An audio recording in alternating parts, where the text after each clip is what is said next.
میں نے آپ کے سامنے ایک آیت تلاوت کی ہے اور ایک حدیث چھوٹی سی پڑھی ہے، انشاءاللہ اسی کی روشنی میں آپ کے سامنے بات کروں گا۔ مجھے پابند کیا گیا ہے کہ میں 3 موضوع پر مختصر بات کروں، مکاتب، مساجد اور مقابر، تینوں پر بات کروں۔ کوشش کروں گا کہ تینوں پر کچھ باتیں ہو جائیں آپ کے سامنے، اور تفصیلی بات تو نہیں ہو پائے گی اس لیے کہ موضوع 3 ہے۔ سب سے پہلے میں آپ کو مکاتب کے طرف لے چلتا ہوں۔ قرآن کریم میں اللہ تبارک و تعالیٰ نے ارشاد فرمایا، قُلْ هَلْ يَسْتَوِي الَّذِينَ يَعْلَمُونَ وَالَّذِينَ لَا يَعْلَمُونَ، اے نبی آپ کہیے کہ جاننے والے نہ جاننے والے دونوں برابر نہیں ہو سکتے، علم داں اور بغیر علم داں دونوں برابر نہیں ہو سکتے، عالم اور جاہل دونوں برابر نہیں ہو سکتے، پڑھا لکھا اور ان پڑھ دونوں برابر نہیں ہو سکتے۔ کیا بھائی دونوں برابر ہو جائیں گے؟ دونوں برابر نہیں ہو سکتے۔ لیکن ایک سوال آپ کر سکتے ہیں کہ مولانا صاحب آپ یہ کیسے کہہ رہے ہیں؟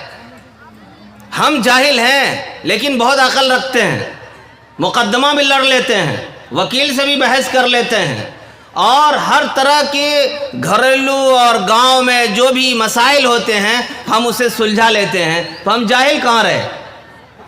جب وہ آپ سے گفتگو کرے تو آپ ایک کاغذ پکڑا دیجئے، اس کاغذ پہ دیکھیے کچھ لکھا ہوا پڑھ کے سنا دیجئے، یا ایک قلم لیجئے اور لکھ کر کے دکھا دیجئے، تو اس وقت کیا کہے گا وہ؟ مولوی صاحب میں جاہل ہوں۔ کیا کہے گا بھائی؟ میں جاہل ہوں۔ بھئی ابھی تو آپ کہہ رہے تھے کہ میں بہت جانتا ہوں، میرے پاس عقل ہے، میں کسی سے بھی بحث کرنے کے لیے تیار ہوں، ابھی آپ کہہ رہے ہیں کہ میں جاہل ہوں، میں پڑھنا نہیں جانتا، لکھنا نہیں جانتا۔ تو پتہ یہ چلا کہ عقل ہونا الگ چیز ہے، علم ہونا الگ چیز ہے۔ اگر آپ کے پاس عقل ہے تو یہ ضروری نہیں ہے کہ آپ کے پاس علم ہے، لہذا عالم اور جاہل دونوں برابر نہیں ہو سکتے۔ یہ بات اپنے ذہن میں بٹھا لیں کہ اللہ تبارک و تعالیٰ نے جس کو علم دین حاصل کرنے کی توفیق دی اور علم دین حاصل کیا، عالم بنا، حافظ بنا، قاری بنا، مفتی بنا، قاضی بنا، وہ اور جو بغیر پڑھا لکھا آدمی ہے اور کچھ نہیں پڑھا ہے، دونوں برابر نہیں ہو سکتے۔ قرآن کریم میں اللہ تعالیٰ نے فرمایا، قُلْ هَلْ يَسْتَوِي الَّذِينَ يَعْلَمُونَ وَالَّذِينَ لَا يَعْلَمُونَ، اے نبی آپ کہیے کہ جاننے والے نہ جاننے والے دونوں برابر نہیں ہو سکتے۔ قرآن میں اور حدیث میں جہاں بھی علم کا تذکرہ آیا ہے اس سے علم دین مراد ہے، علم دنیا مراد نہیں ہے۔ علم دین ذریعہ آخرت ہے، علم دنیا ذریعہ معاش ہے۔ علم دین ذریعہ آخرت ہے اور علم دنیا ذریعہ معاش ہے۔ علم دنیا سے معاش تو سدھر سکتے ہیں، لیکن علم دین سے دونوں مسئلے حل ہو سکتے ہیں، آخرت کے بھی مسئلے اور دنیا کے بھی مسئلے۔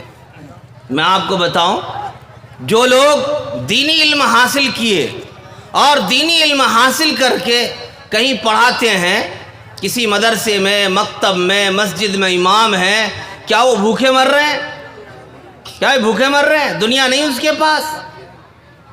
دنیا ہے نا؟ جب اس کے پاس دنیا ہے تو پھر دنیا بھی ملی اور آخرت کی بھی تیاری کر رہا ہوا، دونوں چیز اس کے ہاتھ میں۔ اگر آپ نے صرف دنیاوی علم حاصل کی، دینی علم حاصل نہیں کیا، تو ایک چیز تو آپ کے پاس ہے کہ دنیا آپ کی اچھی ہو جائے گی، معاش آپ کا اچھا ہو جائے گا، معاشرے میں آپ کی پہچان ہوگی کہ آپ کے پاس دولت ہے، آپ کے پاس ثروت ہے، آپ کی شہرت دولت کی وجہ سے ہو رہی ہے، لیکن ذریعہ آخرت وہ نہیں ہے۔ آخرت کو بنانے کے لیے پھر اسی علم کو حاصل کرنا پڑے گا، اسی علم کے دامن میں آنا پڑے گا، تبھی جا کر کے آخرت اچھی ہو سکتی ہے، آخرت سنور سکتی ہے، ورنہ آخرت نہیں سنور سکتی۔ نبی کریم صلی اللہ علیہ وسلم نے فرمایا، طلب العلم فریضۃ علی کل مسلم، علم دین، علم کا سیکھنا ہر مسلمان مرد عورت پر فرض ہے۔ جیسے نماز فرض ہے، زکوٰۃ فرض ہے، روزہ فرض ہے، حج فرض ہے، ایسے ہی علم دین کا حاصل کرنا فرض ہے۔ اتنا علم دین حاصل کرنا کہ حلال اور حرام کی پہچان ہو جائے، جائز ناجائز کی پہچان ہو جائے، اللہ رسول کی معرفت حاصل ہو جائے، اللہ رسول کی پہچان ہو جائے۔ اتنا علم سیکھنا ہر مسلمان مرد عورت پر فرض ہے۔ اگر آپ نہیں سیکھتے ہیں اور دنیا میں آپ جاہل رہ جاتے ہیں تو آپ یہ سوچیں گے کہ جب ہم مر جائیں گے اللہ تعالیٰ سے ہماری ملاقات ہوگی، عدالت عالیہ میں پیشی ہوگی، باری تعالیٰ پوچھیں گے کہ بتاؤ، تو آپ کہیں گے یا اللہ میں جاہل ہوں، میں تو کچھ جانتا ہی نہیں۔ آپ کی چھٹی نہیں ہوگی، آپ نہیں بچ سکیں گے۔ کیوں نہیں بچ سکیں گے؟ ہر بچے کے والدین سے پوچھا جائے گا کہ بتاؤ تم نے اپنی اولاد کے ساتھ کیا کیا، کتنا علم سکھایا، کتنا ادب دیا۔ تو والدین نہیں بچ سکیں گے۔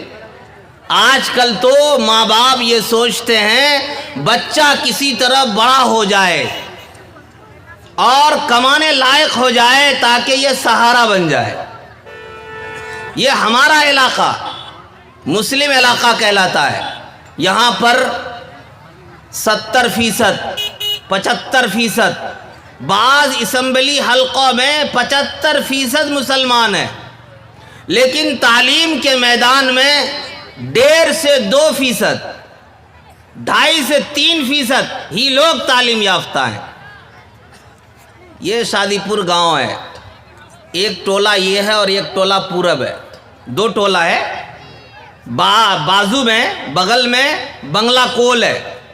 کسی ایک گاؤں کا آپ سروے کر لیجئے، باضابطہ کسی مدرسے کا فاضل ہو، پڑھا ہوا ہو، باضابطہ فاضل ہو، یعنی عالم ہو، قاری ہو، حافظ ہو، جو باضابطہ کسی مدرسے سے پڑھا ہوا ہو یا کسی کالج کا پڑھا ہوا ڈگری ہولڈر ہو یا کسی یونیورسٹی کا پڑھا ہوا گریجویشن ہو۔ آپ پورے گاؤں کا سروے کر لو، اگر گاؤں میں 1000 مرد عورت رہتے ہیں تو آپ کو بمشکل 50 بھی لوگ نہیں ملیں گے۔ کیا بھائی مل جائیں گے؟ بتائیے، آپ کے گاؤں میں اگر 500 مرد عورت ہیں تو 400 لوگ پڑھے ہوئے ہیں کیا؟ ہم لوگوں نے پڑھائی کو کیا سمجھا کہ مکتب میں بٹھا دو اور دستخط کرنا سیکھ لیا بچہ پڑھا لکھا ہے۔ بچہ کیا ہے؟ پڑھا لکھا ہے۔ ہاں میرا بیٹا تو پڑھا ہوا ہے، کیا ہے؟ بس دستخط کرنا جانتا ہے، ہندی لکھ لیتا ہے، تھوڑا بہت اردو بھی پڑھ لیتا ہے، میرا بچہ پڑھا ہوا ہے۔ یاد رکھیے آپ، جو قوم جاہل رہتی ہے، جو سماج جاہل رہتا ہے، جو معاشرہ جاہل رہتا ہے، وہ معاشرہ کبھی زندہ نہیں رہ سکتا، وہ معاشرہ مر جاتا ہے۔ اور جو قوم جاہل رہتی ہے وہ قوم کبھی زندہ نہیں رہتی، ایک نہ ایک دن اس قوم کو مردہ ہو جانا ہے۔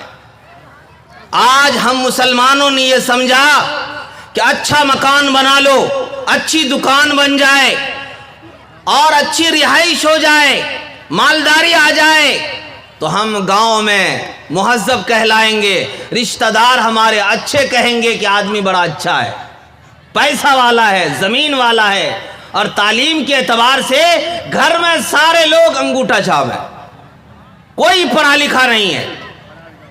میرے بھائیوں بزرگوں، ہوش میں آئیے، ہوش کا ناخن لیجئے۔ دنیا کہاں سے کہاں پہنچ گئی؟ دنیا میں ایک یہودی قوم ہے، چھوٹی سی آبادی ہے، بمشکل 20-25 لاکھ یہودی اسرائیل میں ہیں، لیکن دنیا میں سب سے زیادہ تعلیم یافتہ اگر کوئی قوم ہے وہ یہودی ہے، سب سے زیادہ تعلیم یافتہ۔ 100 میں 99% پڑھے لکھے لوگ، اور ایسے ویسے پڑھے لکھے لوگ نہیں۔ دنیا میں جتنی بڑی کمپنیاں ہیں، عالمی بینک پر اس کا قبضہ، عالمی منڈی پر اس کا قبضہ، اور دنیا کی بڑی بڑی کمپنیاں، ووڈا فون، ایئرٹیل، فلاں اور بڑی بڑی کمپنیوں کے وہ مالک ہیں۔ مسلمان کیا کر رہے ہیں پتہ آپ کو؟ مسلمان کیا کر رہے ہیں؟ بھوت بھگا رہے ہیں۔ وہ قرآن رکھ دیا گھر پہ کہ کوئی جنات نہ آئے، کوئی پری نہ آئے، قرآن رکھو طاق پر، اور کچھ نہیں ہوا تو چلو کسی حافظ جی کے پاس جا کر کے بھوت بھگا کر آئیں گے قرآن کریم سے۔ مسلمان آج تک بھوت بھگانے کے پیچھے لگا ہوا ہے، اور دوسری قوم چاند تک پہنچ گئی۔ بھائی بات سمجھ میں آ رہی بھیجے میں؟ دوسری قوم چاند تک پہنچ گئی اور مسلمان بھوت بھگانے میں لگا ہوا ہے۔ قرآن میں اللہ نے کہا کہ سورج کو، چاند کو، ستارے کو تمہارے لیے مسخر کر دیا، تو غیر قوم نے تحقیق شروع کر دی، ریسرچ شروع کر دیا، چاند ستارے کو مسخر کر دیا، تابع کر دیا، اس کا مطلب وہاں تک جا سکتے ہیں، پہنچ سکتے ہیں۔ تو پھر کیا کیا؟ بڑی بڑی مشینیں تیار کی، سیٹلائٹ تیار کیے، اور نہ جانے کیا کیا سامان تیار کیے، پھر اس پر سوار ہو کر چاند تک پہنچ گئے، زمینیں خرید لی، مکان بنانے لگے، اور مسلمان کیا کر رہے ہیں؟ بھوت بھگا رہے ہیں۔ کچھ نہیں ہوا تو بھوت بھگانے کی دکان کھول لو، سمجھ رہے بھائی؟ کوئی کام نہیں ملا تو بھوت بھگانے کی دکان کھول لو، ہر چوک چوراہے پر ہٹیا میں بھوت بھگانے کی دکان ہو رہی ہے اب، اور سب مسلمان مرد عورت جا کر بھوت بھگوا رہے ہیں۔ پڑھائی لکھائی کچھ نہیں ہے، اے مولوی صاحب آپ ایک تعویذ دے دو گھر میں دولت آ جائے، ایک تعویذ دے دو گھر میں مال کہیں نہ جائے گھر سے، ایک تعویذ دے دو کہ جلدی سے فلاں کام ہو جائے۔ ارے اللہ کے بندے، سب سے بڑا تعویذ تو تمہارا قرآن ہے پڑھا ہوا گھر میں، اس کو کاہے نہیں پڑھتا ہے، اس کو کاہے نہیں سمجھتا ہے؟ آج مسلمان قرآن سے دور ہو کر بھوت بھگانے کے پیچھے لگا ہوا ہے۔ جس قوم کے پاس آسمانی کتاب ہے، وہ قوم آج سب سے زیادہ ذلیل ہے، وہ قوم آج سب سے زیادہ رسوا ہے، وہ قوم آج سب سے زیادہ پٹائی کھا رہی ہے، اس قوم کی سب سے زیادہ پٹائی ہو رہی ہے، کٹائی ہو رہی ہے۔ کیوں؟ اس لیے کہ اللہ تعالیٰ نے قرآن کریم میں فرمایا اقرأ بسم ربک الذی خلق، خلق الانسان من علق، سب سے پہلی وحی نازل ہوئی تھی تو اللہ تعالیٰ نے فرمایا تھا اقرأ، پڑھو، پڑھ۔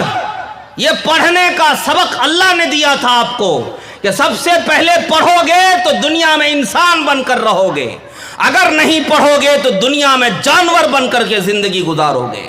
ایک بات میں اور تلخ بتاؤں، جو لوگ اپنی اولاد کو پالتے ہیں، تعلیم اور تربیت کا کوئی بندوبست نہیں کرتے، ان کو پڑھاتے لکھاتے نہیں، ان کو مہذب نہیں بناتے اور ان کی پرورش کرتے ہیں، تو ایسی اولاد جن کی پرورش بغیر تعلیم اور تربیت کی ہو رہی ہے، اس اولاد کی تربیت کرنا اور کھوٹے میں بندھا ہوا جانور کی پرورش کرنا دونوں برابر ہے۔ بات سمجھ رہے ہیں آپ؟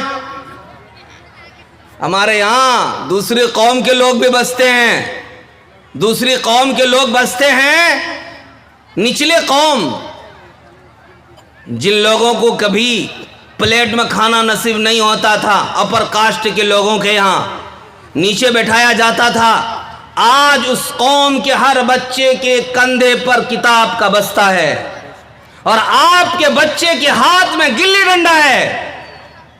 کیوں؟ میں آپ سے سوال کر رہا ہوں، کیوں ایسا ہو رہا ہے؟ سب سے زیادہ گالی بکنے والے آپ کے بچے، ننگا رہنے والے آپ کے بچے گالم گلوچ کرنے والے، مدرسے سے، مکتب سے، اسکولوں سے دور آپ کے بچے۔ اگر کسی مسلم محلے میں کوئی اسکول ہے تو ایک بچہ بھی اسکول پڑھنے نہیں جاتا۔ کیا کرنے جاتا پتا آپ کو؟ صرف ایک کھچڑی لینے کے لیے جاتا۔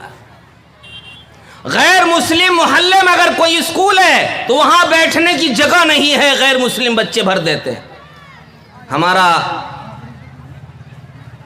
ہمارے گاؤں کے ایک مولوی صاحب کیمور میں پڑھاتے ہیں، پشچمی بہار، غیر مسلم گاؤں میں۔ انہوں نے بتایا کہ اسکول میں بمشکل 200 بچوں کی جگہ ہے، 400 بچے آتے ہیں، جگہ ہی نہیں ملتی ہے کہ کہاں بیٹھائیں اس کو، سارے غیر مسلم ہیں۔ میرے بھائیوں، اگر دنیا میں ترقی کرنا چاہتے ہو دنیا میں زندہ قوم بن کر رہنا چاہتے ہو اور اس ملک میں اپنا حق چھین کر لینا چاہتے ہو تو اپنی اولاد کے ہاتھ میں قلم پکڑاؤ، اولاد کو کتاب کا بستہ دو اور اپنا بھوکا رہنے کے لیے تم اپنے اندر عادت ڈالو۔ اگر ایسا نہیں کرتے ہو تو یاد رکھ لو بہت وقت بالکل قریب ہے، ایسا وقت ہے کہ آپ کے سامنے آپ کی اولاد غلام بن جائے گی، غلامی کا طوق اس کے گلے میں پڑ جائے گا۔ کیا بات ہے، ہم اخبارات میں پڑھتے ہیں، نیوز چینل میں سنتے ہیں، فلاں بھنگی کا بیٹا IAS بن گیا، فلاں چمار کا بیٹا IPS بن گیا، فلاں پان بیچنے والے کا بیٹا DM بن گیا۔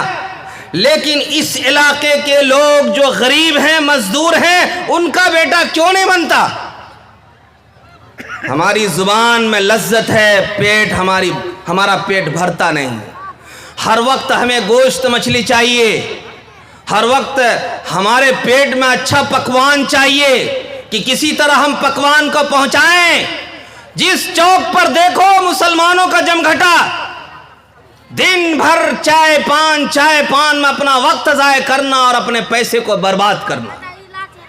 دن بھر اگر آپ 5 پان کھاتے ہو تو 25 روپے آپ نے ختم کیا، دن بھر میں 5 چائے پیتے ہو تو 25 روپے آپ نے ختم کیا، کتنے ہو گئے؟ 50 روپے دن اگر آپ ختم کر رہے ہو تو مہینے کے 1500 روپے آپ برباد کر رہے ہو۔ اگر وہی 1500 روپے تم بچا لیتے، مکتب میں تمہارے بچے پڑھ رہے تھے اور بچوں کی فیس تم ادا کر لیتے تو تمہاری تقدیر بن جاتی۔ کیوں نہیں ایسے کرتے ہو؟ ہر موسم میں شادی ہوگی، ہر مہینے شادی ہوگی تو ہر مہینے آپ جوڑے خریدو گے۔ لباس سے بڑا آدمی نہیں ہوتا، بڑا آدمی کردار سے ہوتا ہے، بڑا آدمی گفتار سے ہوتا ہے، بڑا آدمی تہذیب سے ہوتا ہے۔ کپڑا پہننے سے بڑا نہیں ہو جاتا۔ جھوپڑی میں سونے والا محل کا خواب دیکھے کپڑا پہن کر کبھی وہ محل والا نہیں بن سکتا۔ سمجھے بھائی؟ اسی لیے اگر آپ چاہتے ہیں کہ ہمارے بچے بھی آگے چل کر ایسا بنے، کیا بھئی آپ لوگ چاہتے ہیں کہ آپ کا بچہ یہ کرسی پر بیٹھے؟ ارے بولیے نا، آپ لوگ چاہتے ہیں نا؟ کون لوگ چاہتے ہیں؟ سب لوگ چاہتے ہیں۔ تو کیسے ہوگا؟ مکہ کا سیزن جب آتا ہے تو سب بچوں کو اس میں لگا دیتے ہیں آپ۔ ہاں مکہ چھوڑاؤ، 150 روپے دن ملے گا، ہے نا؟ اور مہینے دن مکتب بند، حافظ جی بیچارے پریشان، بچے ہی نہیں آ رہے۔ اب بچے کے باپ کے پاس گئے، بچہ بھیجو، حافظ جی نہیں دیکھ رہے سیزن چل رہا، 5 بچے ہمارے ہیں، روزانہ 1000 روپے لے کے آتے ہیں، آئیے 1 مہینہ کرنے دیجئے پھر بیچتے ہیں۔ سمجھ رہے ہیں آپ؟ ہمارے یہاں 40 سال میں لوگ بوڑھے ہو جاتے ہیں۔ کتنے سال میں؟ 40 سال میں بوڑھے ہو جاتے ہیں اور 60 سال میں جوان ہو جاتے ہیں۔ بتاؤں میں بھائی، بتاؤں؟ سنیں گے آپ؟ 40 سال میں بوڑھے ہو جاتے ہیں اور 60 سال میں جوان ہو جاتے ہیں۔ وہ کیسے؟ میرے بھائیوں، بھائی اس کو ٹھیک کرو بھائی، یہ تو سجدہ کر رہا۔ مائک آپریٹر کہاں ہے؟ اس کو ٹھیک کرو۔ ایک آدمی کے پاس 4 بچے، چاروں بیٹے، این قدر آن قدر بے قدر شب قدر، یعنی 8 سال 9 سال 10 سال 11 سال 4 بچے۔ کچھ دن گھر میں رہے وہ بچے، جیسے ہی 13 14 15 اس کو بھیج دیا دلی، پنجاب، ہریانہ اور مدراس۔ اب بچے وہاں سے کما کے بھیج رہے۔ باپ نے کہا کیا کہ دیکھو تم جاؤ کما کر کے بھیجو اور تمہارا گھر بنائیں گے شاندار، یہ بازو میں جو مکھیا جی بنائے ہیں گھر، 2 منزلہ گھر، ایسے ہی گھر تم کو بھی بنا کے دیں گے۔ مکھیا جی صرف 2 منزلہ میں سوئیں گے، تمہیں بھی سونا ہے۔ اب بچے چاروں گئے، خوب کما رہے ہیں، 10-10 ہزار کر کے 40,000 ہر مہینے بھیج رہے ہیں۔ اب باپ کی عمر کتنی ہے؟ 30 سے 35 سال۔ شاندار کرتا پہن لیا، اچھی لنگی پہن لی اور ایک گمچھا رکھ لیا یہاں پر، چوک پہ بیٹھ کر پان بھی کھا رہے، چائے بھی پی رہے ہیں اور جیب سے گڈی نکال کے گنتی بھی کر رہے ہیں۔ لوگ کہہ رہے میاں کیا ہو رہا ہے؟ ارے مت پوچھو، اب تو بس مصیبت ختم ہو گئی ہماری، ہمارے 4 بچے کما رہے ہیں، اب کیا کمانا ہے، اب تو آرام کے دن آ گئے۔ ابھی بھی یہاں کی عمر 35-36 سال ہے۔ آرام سے چوک پر جاتے ہیں اور پان چائے کھا رہے ہیں اور پیسے گنتی کر رہے ہیں. 20-22 سال عمر بچوں کی ہوئی, ہر بچے نے کہا کہ ابا اب شادی کرنی ہے. سب بچے کی شادی ہو گئی, چاروں کی شادی ہو گئی 25 تک, اور اس میاں کی عمر چلی گئی 60 جب پہنچی تو سب بچے شادی شدہ ہو گئے. تو اب سب نے اپنی ہانڈی الگ کر لی, سب کا کھانا الگ ہو گیا. اب سب بچے اپنی بیوی کو لے کر اچھا کھانا بھی کھا رہے ہیں, بیوی سے گفتگو بھی کر رہے ہیں اور خوب مزے لے رہے ہیں, اور یہ دونوں میاں بیوی ایسے ٹکٹکی باندھ کر کے دیکھ رہے ہیں. سمجھ رہے ہیں آپ؟ اب کہہ رہے ہیں جمن میاں کام دے دو. کیا ہوا؟ ہل لے کر صبح صبح چل رہے ہیں, کندھے پر ہل لے کر. ایک صاحب سے ملاقات ہوئی, السلام علیکم. کیا ہوا میاں؟ بڑے برے دن آ گئے بھائی. بس مت پوچھیے, آج کے بچے تو نافرمان ہیں. بتائیے میری عمر اس حالت میں پہنچ گئی اور کندھے پر ہل ہے. ایسے بچوں کے لیے دعا دیں کہ بد دعا کریں. جناب 60 سال میں جوان ہو گئے, اب کندھے پر ہل لے کر جا رہے ہیں, ہاتھ میں کھرپی لے کے جا رہے ہیں. کھرپی سمجھتے ہیں نا, جس کو پسنی بولتے ہیں, اور کندھے پر کدال لے کے جا رہے ہیں.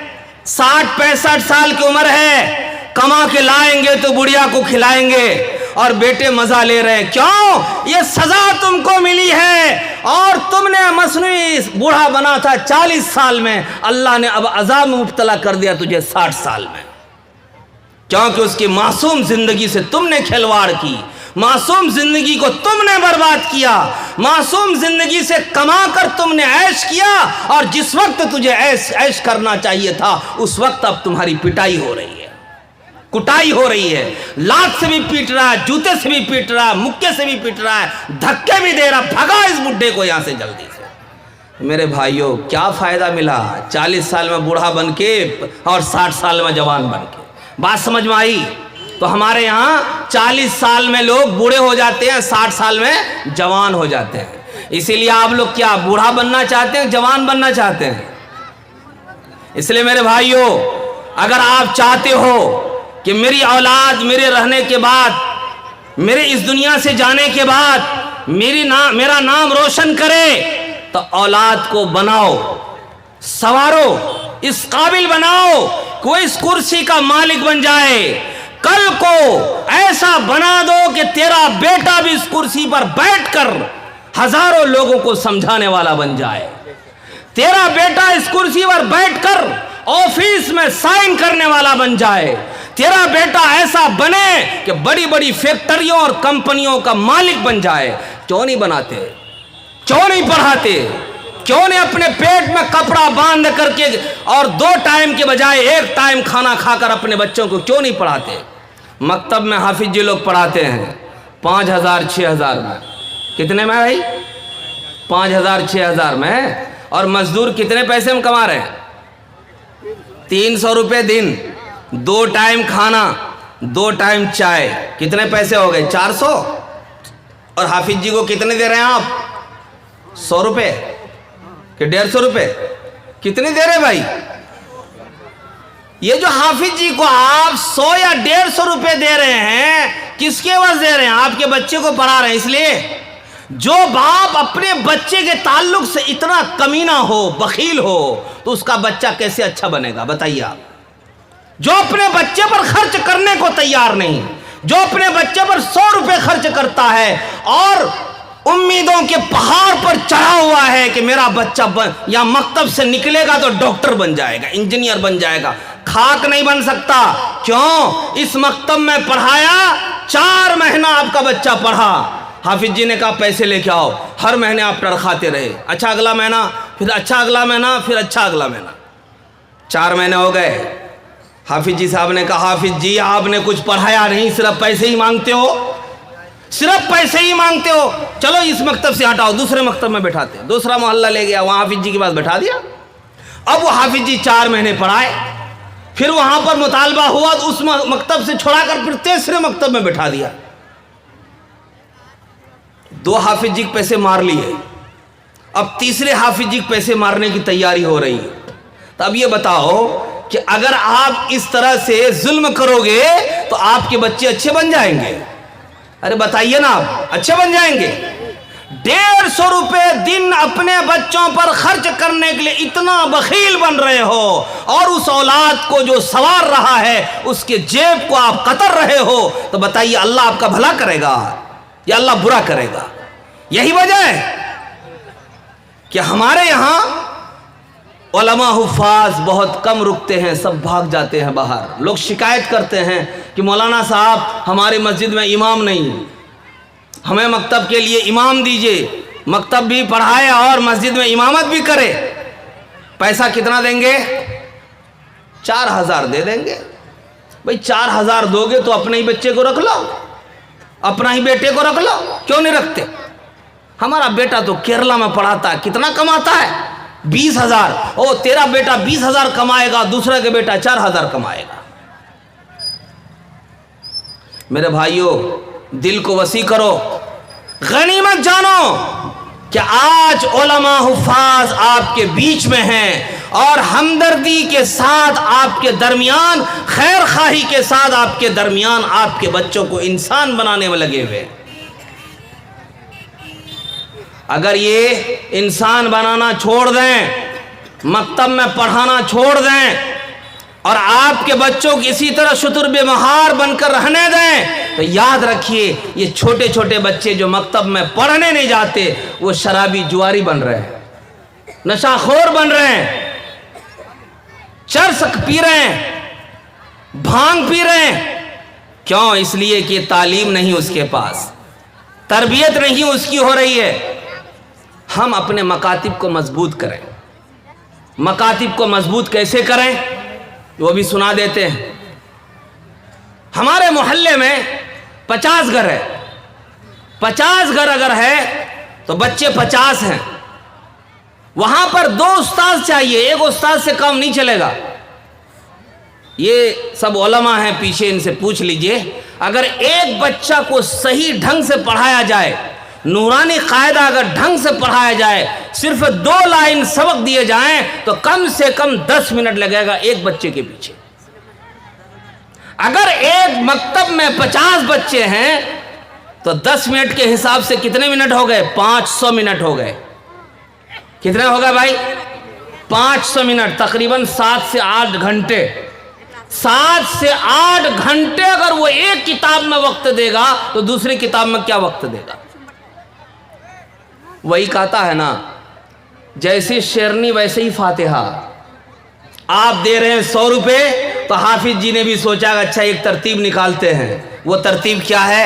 6-7 بچوں کو بلایا، کہا سبق سناؤ، سب نے سبق سنا دیا۔ حافظ جی نے کہا کہ یہاں سے یہاں تک یاد کر لینا، جاؤ تم۔ پھر اس کے بعد دوسرے ٹیم کو بلایا، کہا سبق سناؤ، سنا دیا، کہا یہاں سے یہاں تک یاد کر لینا، تم بھی جاؤ۔ 1 گھنٹہ میں 50 بچوں کو پڑھا کر فارغ۔ بات سمجھ رہے ہیں آپ؟ اور ماں باپ سوچ رہے ہیں کہ ہمارا بچہ پڑھ رہا ہے۔ آپ دے رہے ہیں 100 روپے، اس لیے حافظ جی نے بھی وہ کام کر لیا، اپنا اچھا کام۔ سمجھ رہے ہیں آپ؟ اگر پیسے نکالو 301 بچے پر فیس دو، 50 بچے ہیں تو کتنے ہوں گے؟ 15,000۔ اور بتائیے نا، آپ لوگ گونگے ہیں؟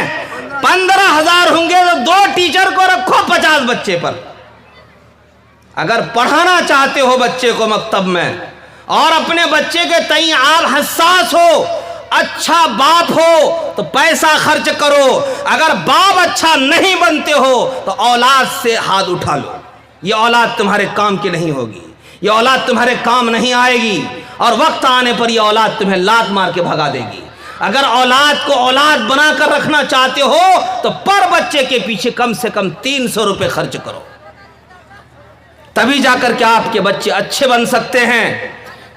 اچھا یہ بتائیے، آپ روزانہ گوشت مچھلی کھائیں، آپ روزانہ اچھا سامان لائیں، اچھا کھانا کھائیں، اور آپ کے مکتب میں جو حافظ جی 4000 میں آپ کے بچے کو پڑھاتے ہیں، آپ کے اندر کھانا چلا جاتا ہے؟ آپ کے اندر ذرا برابر احساس ہوتا ہے کہ حافظ جی کے پاس بھی ماں ہے، باپ ہے، بیوی ہے، بچے ہیں، یہ 4000 میں کیسے پرورش کر رہا ہوگا؟ گھر کس طرح چلا رہا ہوگا؟ اگر اسی جگہ آپ کا بیٹا ہو اور آپ کے بیٹے کو وہی 4000 5000 ملے تو آپ کا دل کیا کہے گا؟ ہماری قوم اس قدر مردہ ہو چکی ہے کہ اپنے رہبر اور رہنماؤں کی قدر نہیں کرتی۔ میرے بھائیوں، قدر کر لو، اب بھی ٹائم ہے، اب بھی وقت ہے۔ اگر قدر نہیں کیے، ناقدری کا یہی سلسلہ جاری رہا تو یہ طبقہ ہمارے ہاتھ سے نکل جائے گا۔ آج پڑھانے کے لیے ہم لوگ تلاش کرتے ہیں کہ مولانا صاحب فلاں مدرسے میں جگہ خالی ہے، چلے جائیے، فلاں مسجد میں امامت کی جگہ ہے، چلے جائیے۔ نہیں مولانا، نہیں جائیں گے، تنخواہ نہیں دیتے، پیسے کم دیتے ہیں، گھر نہیں چلتا، ہم پھیری لگا لیں گے، ہم دکان کر لیں گے۔ یہ علماء، یہ حفاظ جس طرح آپ دکان کر رہے ہیں، چوک چوراہے پر دکان کر رہے ہیں، آپ یہ بھی دکان کر سکتے ہیں، یہ بھی چائے پان بیچ سکتے ہیں، یہ بھی کرانے کی دکان کر لیں گے، یہ بھی ہوٹل چلا لیں گے، یہ بھی پیسے کما لیں گے۔ لیکن یاد رکھیے، حضرت مولانا اشرف علی تھانوی رحمۃ اللہ علیہ نے فرمایا، مسلمانوں غنیمت جان لو، علماء اور حفاظ کی قدر کر لو۔ جس طرح تم پیسے کماتے ہو، دکان چلاتے ہو، اگر یہ بھی دکان کھولنے پر اتر جائیں تو پھر تمہیں امام کہاں سے ملے گا؟ پھر تمہیں مؤذن کہاں سے ملے گا؟ پھر تمہیں مکتب میں پڑھانے کے لیے، قرآن پڑھانے کے لیے حافظ جی کہاں سے ملیں گے؟ اسی لیے تم ناقدری کرو گے تو یہ طبقہ تمہارا ہاتھ سے نکل جائے گا، نکلتا جا رہا ہے۔ کورونا بیماری آئی، لوگوں نے اپنے امام علماء کی ناقدری کی۔ اس وقت علماء اور حفاظ دکان تجارت کے طرف چلے گئے کہ لوگ ہماری قدر نہیں کرتے، لوگوں نے ہماری کفالت نہیں کی، لوگوں نے ہمیں عین وقت پر بے سہارا بنا کر چھوڑ دیا۔ اس لیے ہمیں اب با اختیار بننا ہے، ہمارے پاس بھی پیسے ہونے چاہیے۔ کیوں؟ آپ کے پاس پیسے ہیں تو آپ دھوس دیتے ہیں، لیکن اس کے پاس سینے میں قرآن ہے تو اس کی عزت نہیں کرتے۔ میرے بھائیوں، ہمیں تو اس بنیاد پر عزت کرنی چاہیے تھی، یہ ڈھانچہ، یہ جسم، اس کی عزت ہم نہیں کرتے۔ عزت تو اس سینے میں جو قرآن ہے اس کی کر رہے ہیں، اس سینے میں تفسیر ہے اس کی عزت کر رہے ہیں۔ اسی لیے مکاتب کو مضبوط کیجئے۔ 5 سال کے بچے ہیں، 5 سال کے بچے کو مکاتب میں بٹھائیے، کم سے کم الف سے یا تک تو یاد کرے گا، کلمہ تو یاد کرے گا، زبان یاد کرے گا۔ ماحول میں رہے گا تو تہذیب آئے گی، ماحول میں رہے گا تو کلچر آئے گا، ماحول میں رہے گا تو اللہ رسول کی بات سنتا رہے گا۔ اس لیے مکتب میں آپ کا بچہ سب سے پہلے دکھنا چاہیے۔ جب مکتب کی تعلیم ہو جائے تو آپ اسے مدرسہ بھیج دیجئے۔ اگر آپ چاہتے ہیں کہ بچہ میرا حافظ بنے، اگر آپ چاہتے ہیں کہ بچہ میرا عالم بنے تو آپ مدرسہ بھیج دیجئے۔ اگر آپ چاہتے ہیں کہ نہیں میں دوسرے لائن کی تعلیم دلاؤں گا، میں اسکول بھیجوں گا، تو آپ مکتب میں پڑھانے کے بعد جہاں پر قرآن پڑھ لے اچھے ڈھنگ سے اور بنیادی تعلیم اسے آ جائے، حلال حرام کی پہچان ہو جائے، پھر آپ اسے اسکول پہنچا دیجئے۔ اگر آپ اتنا نہیں کرتے ہیں اور آپ بنیادی تعلیم نہیں دلائے، قرآن کی تعلیم آپ نے نہیں دلایا اور آپ ایسے ہی اس کو اسکول بھیج دیا، تو وہ بچہ آپ کے ہاتھ سے نکل جائے گا، مرتد ہو جائے گا، زندیق ہو جائے گا، اللہ رسول کا منکر ہو جائے گا، قرآن کا منکر ہو جائے گا، حدیث اور شریعت کا منکر ہو جائے گا۔ اسی لیے اولاد کو اگر آپ بچانا چاہتے ہیں تو سب سے پہلے آپ مکتب میں بٹھائیے۔ مکتب کو اگر آپ کے گاؤں میں 500 بچے ہیں تو کم سے کم آپ 10 مکتب قائم کیجئے۔ مدرسہ قائم کرنے کی ضرورت نہیں ہے، مدرسہ قائم کرنے کی ضرورت نہیں ہے۔ آپ یہ ہرگز نہ سوچیں کہ ہم مدرسہ قائم کر لیں گے۔ قائم کرنا آسان ہے، چلانا بہت مشکل ہے۔ اسی لیے مکتب چلانا بہت آسان ہے، مکتب قائم کریں گے تو خود کفیل مکتب ہوگا، اس میں بچوں کی فیس ہوگی اور فیس کے ذریعے سے استاذ کی کفالت ہوگی۔ انشاءاللہ کریں گے بھائی، بچے کو پڑھائیں گے۔ کون کون لوگ پڑھائیں گے؟ سب لوگ پڑھائیں گے، ماشاءاللہ۔ کب سے پڑھائیں گے؟ مکہ کٹنے کے بعد؟ بھائی بتائیے نا آپ لوگ، مکہ کٹنے کے بعد کہ ابھی سے؟ ابھی سے پڑھائیں گے اور حافظ جی کا پیسہ بھی مار لیں گے، ہے نا؟ حافظ جی کا پیسہ نہیں ماریں گے، بد دعا نہیں لیں گے، دعا لیں گے۔ آپ نے اگر اس کا پیسہ مار لیا اور اس کے دل سے آہ نکل گئی تو آپ کا بچہ کہیں کامیاب نہیں ہو سکے گا.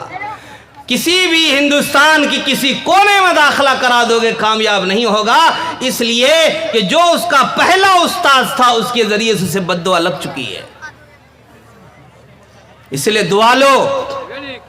اور آگے سنیے، ہمارے ہاں شادی ہوتی ہے، ہمارے ہاں تقریب ہوتی ہے، ہمارے ہاں خوشی کی محفل ہوتی ہے، ہمارے مسجد میں امام ہوتے ہیں، مکتب کے حافظ جو ہوتے ہیں، آپ اسے دعوت دیں، اسے اپنی تقریب میں بلائیں.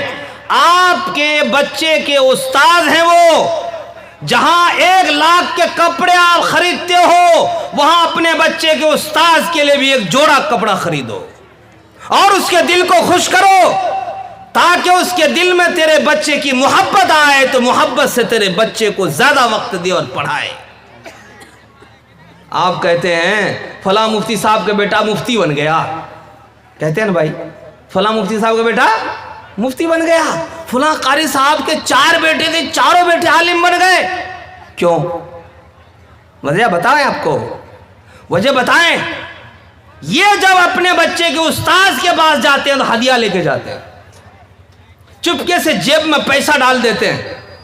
کیوں ڈالتے ہیں؟ تاکہ میرے بچے کو اچھے ڈھنگ سے پڑھائیں گے. دعائیں لیتے ہیں، قاری صاحب میرے بچے پر نگاہ رکھیے گا، قاری صاحب کوئی ضرورت ہو تو مجھے بتائیے گا، انشاءاللہ ہم آپ کی ضرورت پوری کریں گے. تو دل سے دعا دیتے ہیں اس کے بچے کو، پھر دھیرے دھیرے اس کے سارے بچے بن کر تیار ہو جاتے ہیں. اور ہمارے بچے نہیں بن پاتے. کیوں؟ اس لیے کہ ہم قینچی کی طرف پیسے کاٹتے ہیں اس کے. مکتب ہی سے کٹائی شروع کرتے ہیں، یہاں تک کہ مدرسے میں داخلہ کرایا، ہاسٹل والوں نے 1500 روپے مہینہ متعین کیا، وہ بھی دینے کو تیار نہیں. اس لیے میرے بھائیوں، بچے پر آپ دیکھیے، جب آدمی شادی کرتا ہے نا، ہر جوڑے کی خواہش کیا ہوتی ہے شادی کے بعد؟ کہ بچہ ہو، اولاد ہو، ہے نا بھائی؟ اگر شادی کے بعد اولاد نہ ہو تو یہ ڈاکٹر، وہ حکیم، یہ حکیم، اس کے پاس جانا آنا لگا رہتا ہے. کسی طرح سے بچے ہو جائیں. اور اگر بچے ہو جائیں تو آپ کے گھر میں بچہ ہو یا بچی ہو، اللہ نے دیا ہے تو اس بچہ یا بچی کی آپ نہ قدری مت کیجئے، قدر کیجئے. اور قدر یہی ہے کہ اس کی تعلیم اور تربیت کے لیے اپنے آپ کو جھونک دیجئے، اپنے آپ کو کھپا دیجئے. جہاں 3 ٹائم آپ کھاتے ہیں وہاں 2 ٹائم کھائیے. جہاں پر سال میں 5 جوڑے کپڑے آپ سلاتے ہو وہاں 2 جوڑے کپڑے سلاؤ. جہاں ہفتے میں 7 دن گوشت کھاتے ہو وہاں 1 دن گوشت کھانے کی عادت ڈالو. اور ان پیسوں کو بچا کر اپنے بچے کے پیچھے لگاؤ. بناؤ اپنے بچے کو عالم دین، بناؤ اپنے بچے کو حافظ قرآن، بناؤ. اس سے آگے اگر بنانا چاہتے ہو IAS بھی بناؤ، IPS بھی بناؤ، ڈاکٹر بناؤ، انجینئر بناؤ. ہمیں ہر طبقے کی ضرورت ہے. ہمارا سماج جب تک سماج اسی وقت بنے گا جب ہر طرح کے تعلیم یافتہ لوگ ہمارے سماج میں رہیں گے. میرے بھائیوں، لوگ یہ کہتے ہیں پڑھا کے کیا ملے ہوگا، نوکری تو لگتی نہیں، نوکری ملتی نہیں تو کیوں پڑھائیں. یاد رکھیے، آپ تعلیم دی جاتی ہے نوکری کے لیے نہیں، تعلیم حاصل کی جاتی ہے نوکری لینے کے لیے نہیں. اگر کسی کے دماغ میں یہ کیڑا گھوس رہا ہے، گھوم رہا ہے کہ پڑھیں گے اس لیے کہ نوکری حاصل کریں گے، اور اگر نوکری نہیں لگی تو پڑھائی نہیں کریں گے اور اپنے بچوں کو نہیں پڑھائیں گے، تو اس کیڑے کو دماغ سے نکال لے. وہ تعلیم حاصل کی جاتی ہے کہ خاندان تعلیم یافتہ بن جائے، سماج تعلیم یافتہ بن جائے، معاشرہ تعلیم یافتہ بن جائے، معاشرہ مہذب بن جائے. تعلیم آئے گی تو تہذیب بھی آئے گی، تعلیم آئے گی تو تربیت بھی آئے گی، تعلیم آئے گی تو بیٹھنے اٹھنے کا طریقہ بھی آئے گا، تعلیم آئے گی تو کھانے کا سلیقہ آئے گا، تعلیم آئے گی تو بولنے کا سلیقہ آئے گا، تعلیم آئے گی تو چلنے کا سلیقہ آئے گا، تعلیم آئے گی تو بڑوں کی تہذیب اور بڑوں کا قدر کرنے کا طریقہ آئے گا، تعلیم ہوگی تو چھوٹوں پر شفقت کرنے کا طریقہ معلوم ہوگا. اگر تعلیم نہیں ہے تو جانور کی زندگی گزرے گی.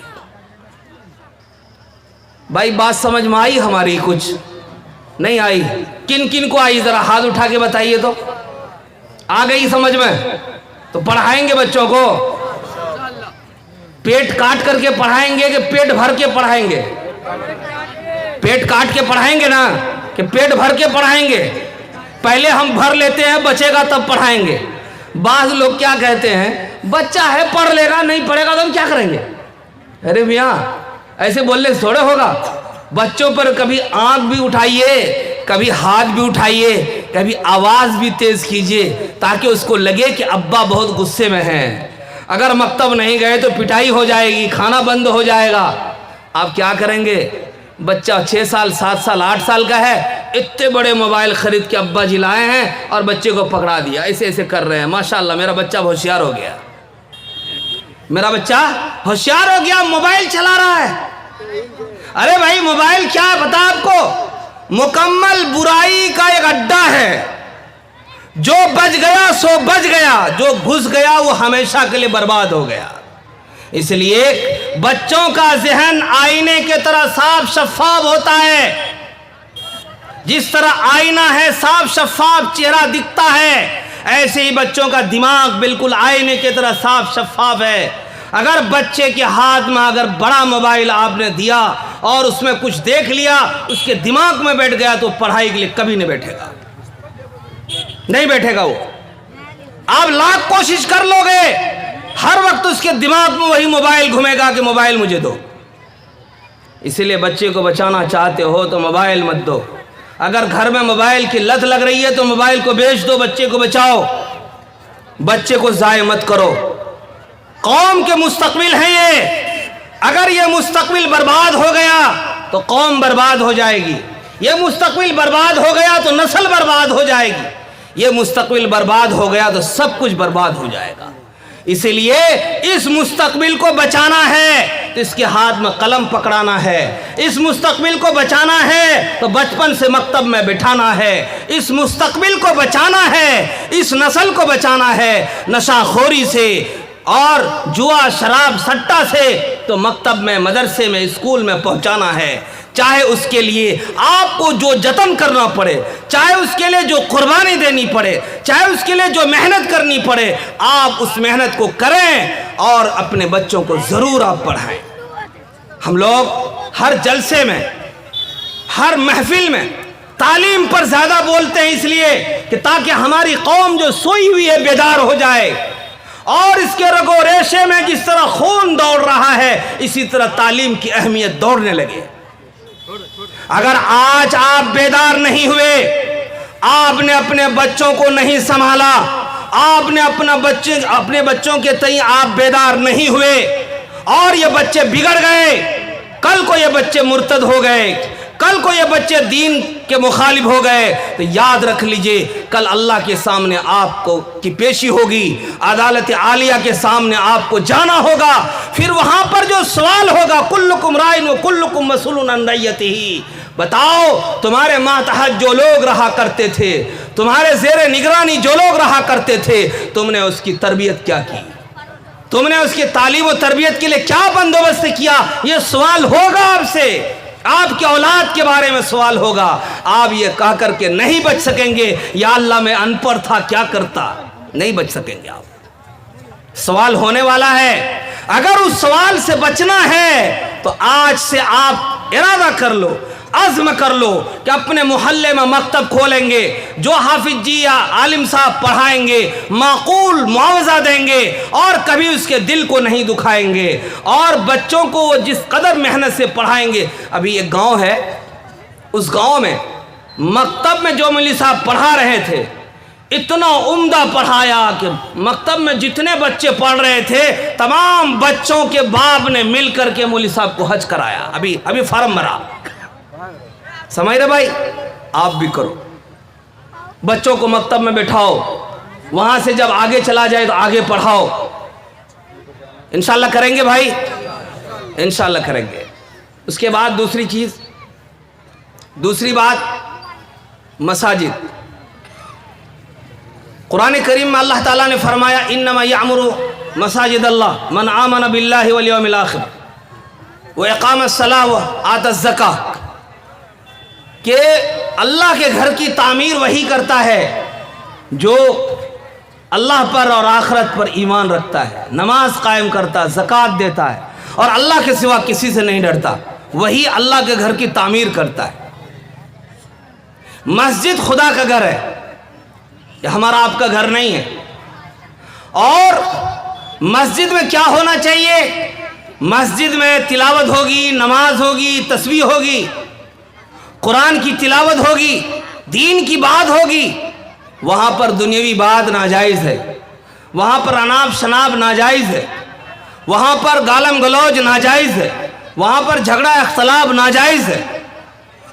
آج ہمارے علاقے میں بے شمار مساجد ہے، جمعیت علماء کے پلیٹ فارم سے ہوں یا امارت شریعہ کے پلیٹ فارم سے ہوں یا جو علاقے کے مشہور علماء ہیں ان کے ذریعے سے ہوں، بار بار اعلان کیا گیا اور اعلان کیا جا رہا ہے کہ مساجد کے کاغذات کو ٹھیک کرو، رجسٹری نہیں کی ہو تو رجسٹری کرواؤ، مسجد کی زمین کی رجسٹری کرواؤ۔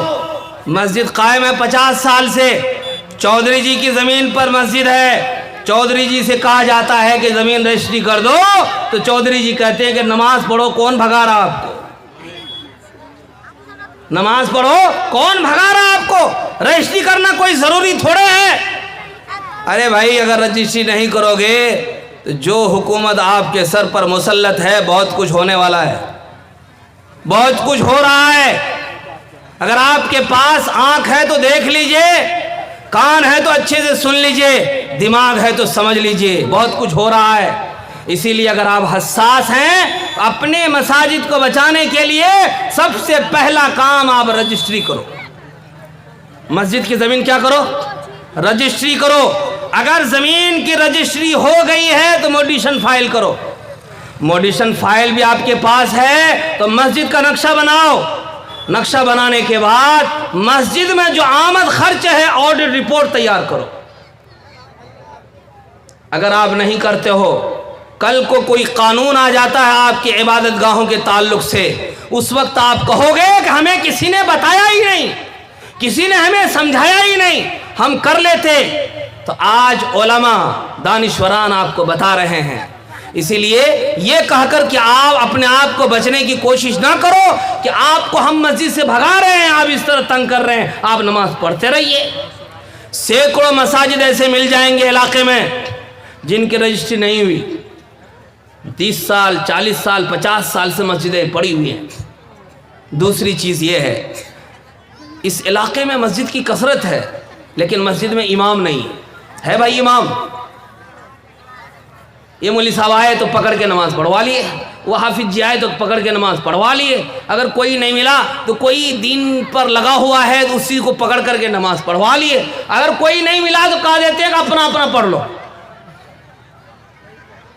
امام صاحب پیسہ دے کے امام رکھیں گے، واہ میاں کتنے میرے متقی آدمی ہو، پیسہ دے کے نماز پڑھیں گے، سود کھائیں گے، سود بھرنا زمین لیں گے، گروپ میں پیسہ لگائیں گے، لون بھی لیں گے، یہ سب کچھ جائز ہے، لیکن امام صاحب کو تنخواہ دے کے رکھیں گے یہ نہیں ہو سکتا۔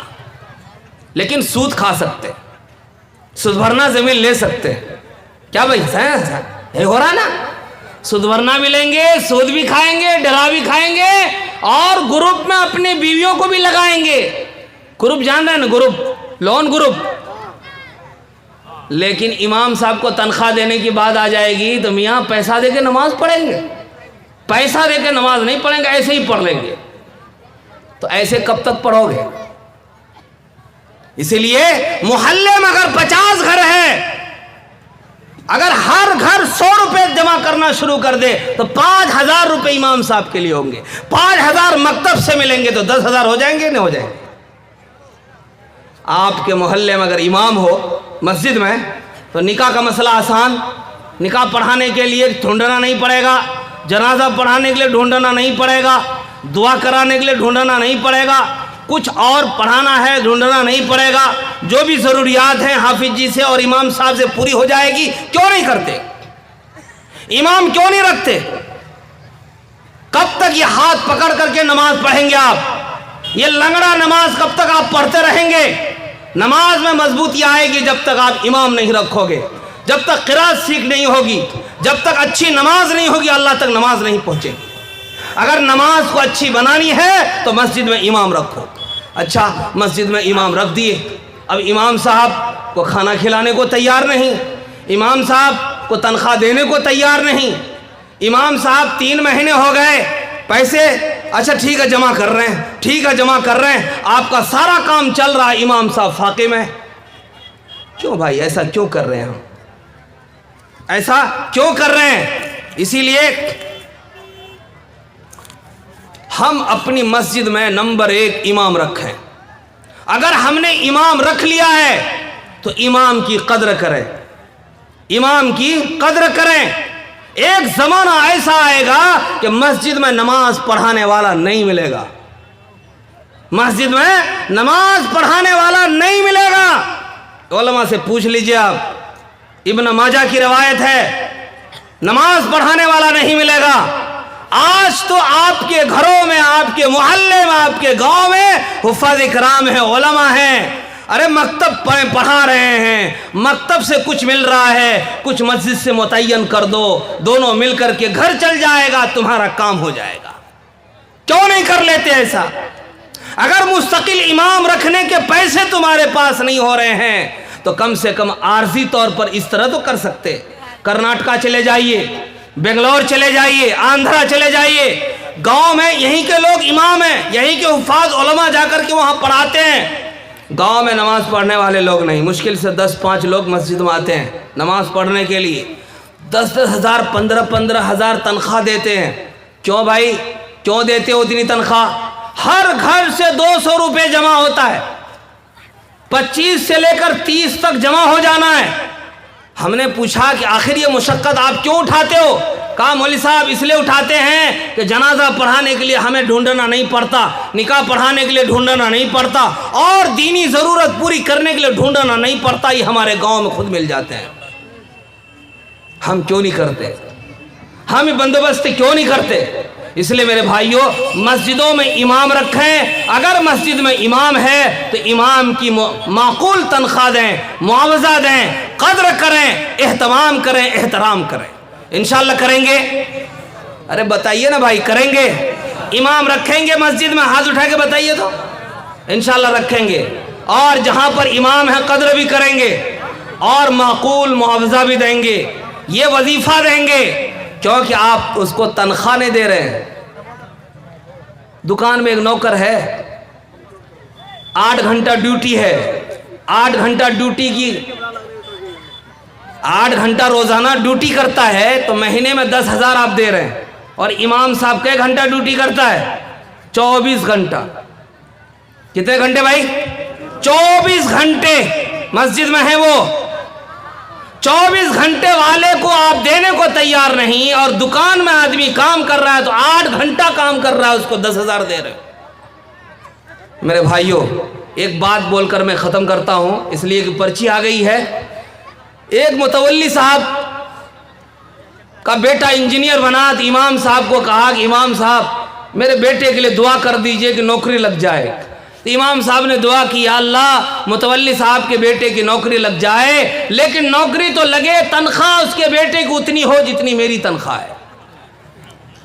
متولی صاحب آگ بگولا ہو گئے، آپ نے ایسی دعا کیوں کی کہ جتنی تنخواہ میری ہے اتنی تنخواہ متولی صاحب کے بیٹے کی بھی ہو؟ کہا متولی صاحب مجھے 5,000 دیتے ہیں تو میرا گھر کیسے چلتا ہے مجھے پتا۔ جب میں نے یہ جملہ آپ کے بیٹے کے لیے کہا تو آپ کا درد باہر نکل آیا۔ بیٹے کے لیے آپ کو برداشت نہیں، میں کیسے برداشت کرتا ہوں میرا رب جانتا ہے۔ اس لیے میرے بھائیوں، اپنے علماء کی قدر کرو، حفاظ کی قدر کرو، ائمہ کی قدر کرو۔ مساجد میں امام نہیں ہے تو امام رکھو، اگر امام ہے تو اس کی قدر کرو۔ اللہ تعالیٰ ان باتوں پر عمل کی توفیق عطا فرمائے۔ وآخر دعوانا الحمدللہ رب العالمین۔